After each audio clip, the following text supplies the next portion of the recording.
Hi everyone, this is Vandana Malhotra. Welcome to my channel KnowTheNew.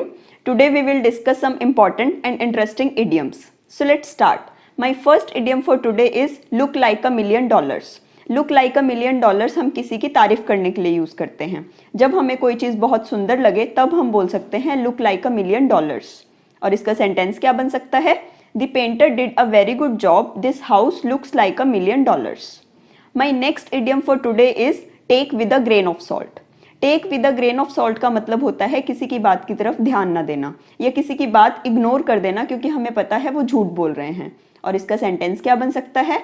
I always take the rumours with a grain of salt. My last idiom for today is let the cat out of the bag.